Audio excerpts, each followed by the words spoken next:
Maria, you have been chosen to uncover the great influence of Don España. You will journey through time to discover how Spain shaped your culture.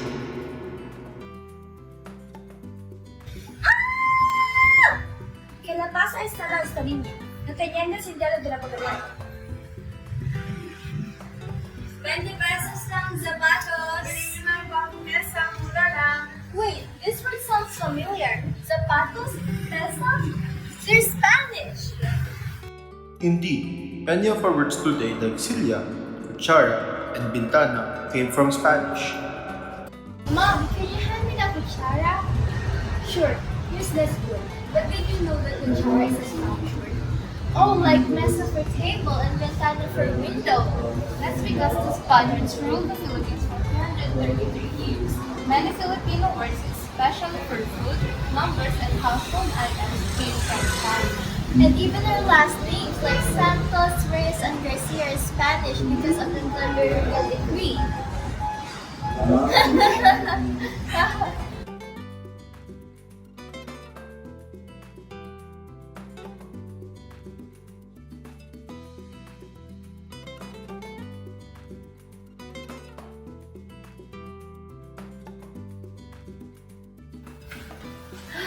Lola, these clothes are so different. Did people really dress like this? Yes, Apo. These are traditional Filipino clothes from the Spanish colonial period. The arrival of Christian missionaries in the 18th century led our ancestors to wear a tabis or an underskirt and a panuelo or undershirt for modesty. And as time goes by, Spaniards further influenced our Barat Saya and even the Maria Clara dress. They are beautiful, aren't they?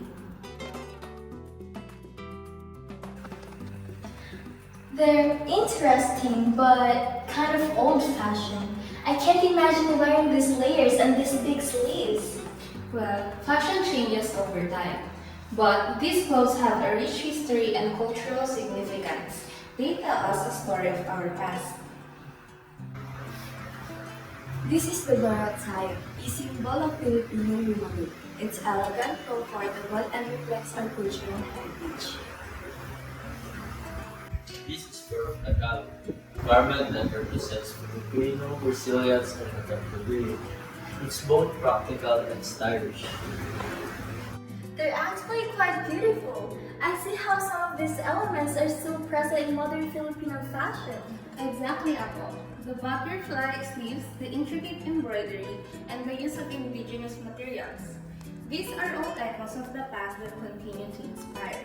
Wow, Lola, that was amazing. I have a new appreciation for our traditional clothes.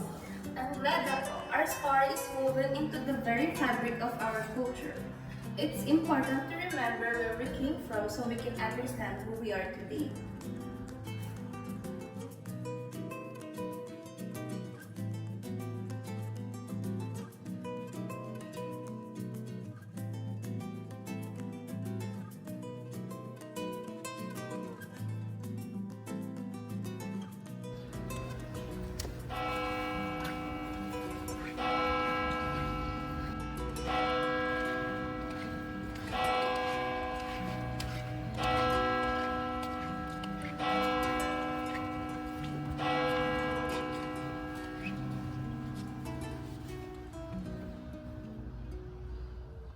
Lola, why do we have to wake up so early for Simbang Gabi? It's still dark outside. I'm glad you asked. Actually, Simbang Gabi originated from the Spanish influence, specifically in 1669.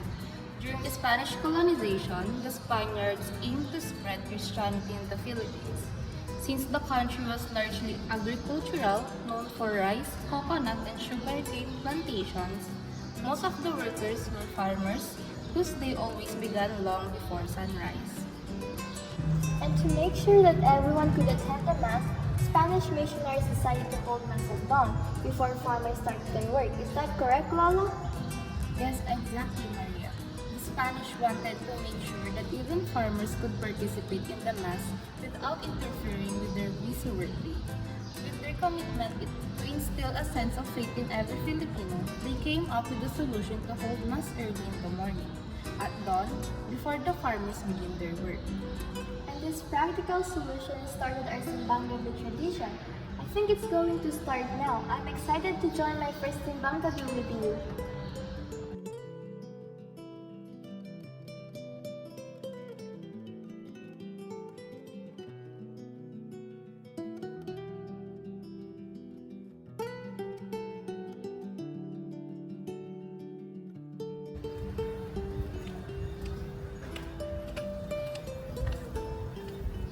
Lola, the food smells amazing. Do we always have to eat after Simbang Gabi? Yes, this tradition started during the Spanish era. After Mass, people would eat together like today. That looks like arroz caldo.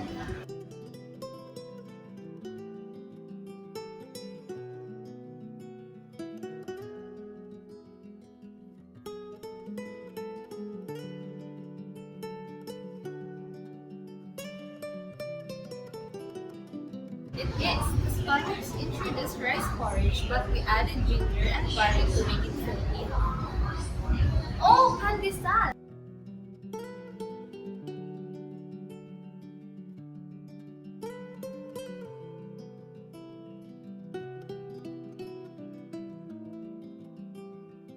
We eat that at home. Yes, pandesal means bread of salt in Spanish. They brought wheat and we learned to make it. This is so rich and thick. That's chocolate de baterol. The Spaniards brought cacao and we used the baterol to mix it. Here's magic.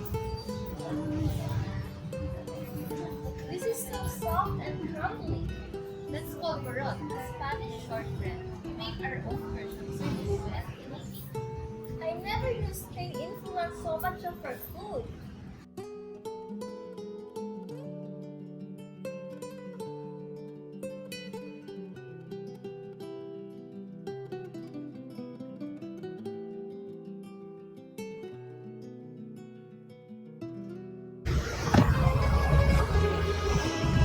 Lola, these dances look so elegant. What are they called? These are some traditional folk dances, many which influenced by Spain. Look, it's Carinasa.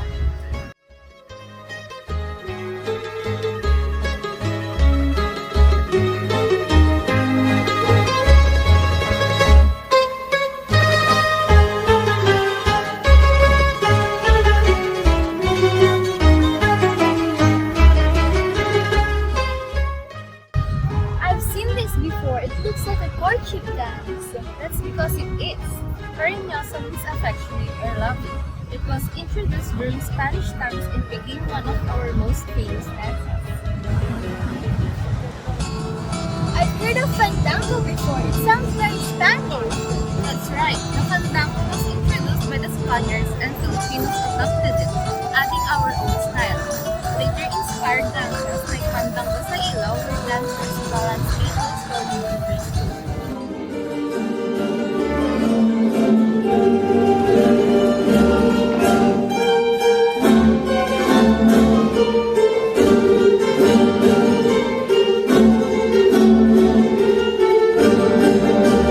So, our music and dances today have a lot of Spanish influence? Exactly.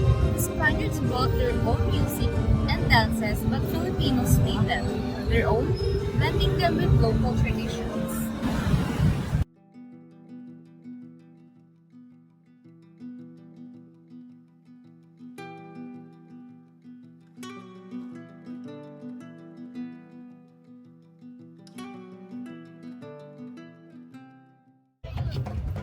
Lola, what is all of this? It feels so alive.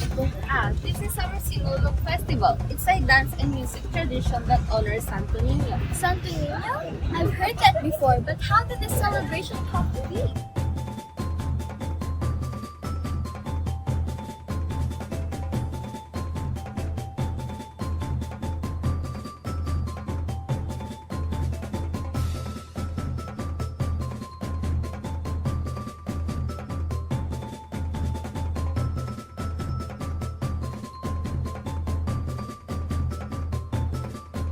Well, ako, the Sinulog is a blend of both native and Spanish influences. When the Spanish arrived in the Philippines, they brought Catholicism with them. They introduced the worship of Santa Nina or the Holy Child and incorporated native dance rituals into the celebrations. Over time, it became a way for the Filipinos to honor the Holy Child while preserving their own cultural expression. So, the dances, the chants, the music, it's all part of the fusion of our traditions with Spanish influence? Exactly, Mama. It's a perfect example of how the Spanish didn't just conquer us, but how we also adapted to our culture, and vice versa. The Sinulog dances represent images of Christian devotion and the ancient Filipino rhythm of life. That's amazing! This is not just a festival, it's history brought to life!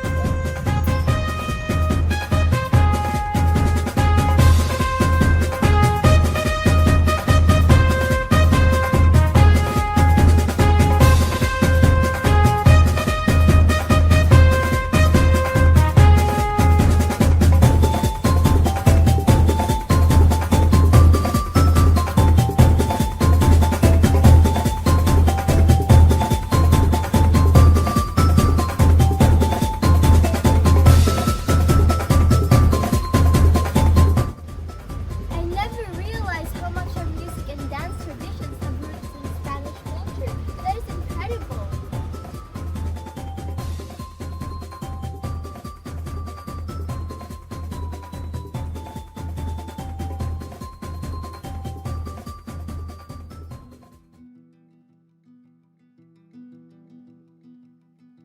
Los Niños, today we will study the religion, the Spanish language, and the governance under the crown. Sir, why are most of the students here are boys? Because in the beginning, boys were raised to be educated, while girls lived to learn household chores. However, over time, schools also opened for women, but only those from wealthy and influential families such as the Nostrados. A great example is the Colegio de Santa Hortensiana and Colegio de Santa Isabel. Does that mean not all Filipinos back then knew how to read and write? That is correct, Iha. Education was not accessible to everyone. Since Spain prioritized teaching religion and obedience to the government, their critical thinking was somehow neglected. However, with the educational degree of 1863, Spain mandated establishment of free public schools for boys and girls in every town. Despite this, access to education remained limited and many Filipinos still did not learn how to read and write.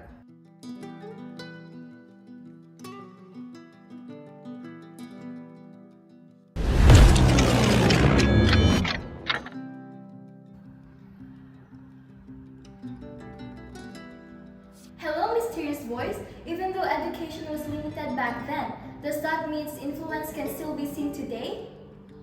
Absolutely, Iha. The Spanish education system introduced schooling, which shaped our modern educational structure and the use of Spanish loanwords in academic terms. The influence of Catholic schools and the idea of structured curriculums all trace back to the Spanish era. Oh, like how we still have Catholic universities such as UST, Ateneo, and La Salle? Exactly. The presence of religious affiliated schools remains strong in the Philippines today. Spanish era education also emphasized discipline and respect to authority, values that are still embedded in our schools.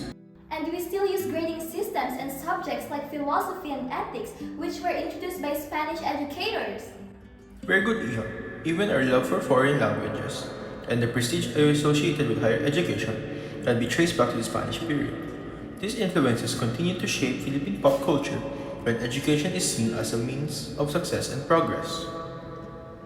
Wow, so even though education was once a privilege, it helped build a culture where Filipinos know value learning and knowledge.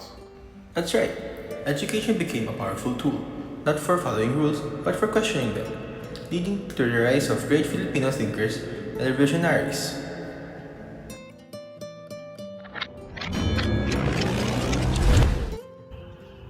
But maestro, what about our government? The Spanish colonial government in our country was divided into two branches, civil and military. Our country is governed by the Governor General, who was the highest ranking official in the civil branch and was appointed by the kings of Spain.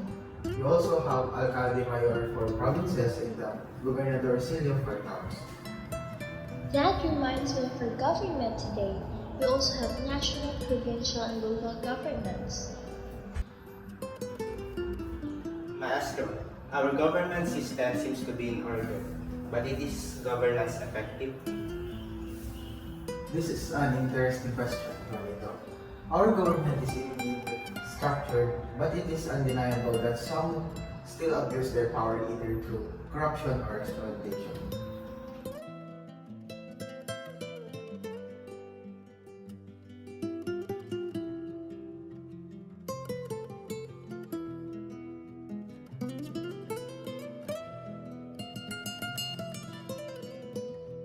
I've learned so much. Spain didn't just colonize us, it also left a legacy that has become part of our identity as Filipinos. The past is not just history, Maria. It's the essence of who you are. Embrace it, for it is a treasure that shapes your soul.